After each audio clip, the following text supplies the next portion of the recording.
చాలా మంది ఇన్స్టాగ్రామ్లో సోషల్ మీడియాలో పెడుతూ ఉంటారు, లైక్ మీ లంగ్ ఎఫిషియన్సీని మీరు చూసుకోగలరు అని చెప్పి ఒక 1 minute బ్రీత్ ఆపండి అని చెప్పి కొన్ని ఏవో ఎక్సర్సైజెస్ చెప్తూ ఉంటారు. వాటిని నమ్మొచ్చా? నిజంగానే లంగ్ ఎక్సర్సైజెస్ వల్ల మన లంగ్ కెపాసిటీ తెలుస్తుందా? బేసికలీ ఇన్హలేషన్ అంటే ఇన్హేల్ చేసి బ్రెత్ హోల్డ్ చేయడం, ఎక్సేల్ చేసి బ్రెత్ హోల్డ్ చేయడం చాలా చాలా ఇంపార్టెంట్. దానివల్ల మన యొక్క లంగ్ ఫంక్షన్ అనేది మంచిగా ఉందా లేదా ఖచ్చితంగా తెలుస్తుంది. అదొక మంచి పద్ధతి, but it is a crude method అనమాట.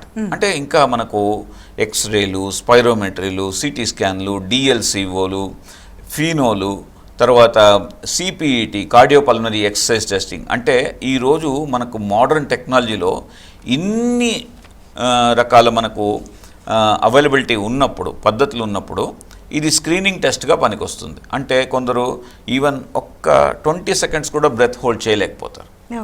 అది మంచి పద్ధతి కాదు. ఇటువంటి వాళ్ళు డీటెయిల్ టెస్ట్ చేయించుకోవాల్సిన అవసరం ఎంతైనా ఉంటుంది.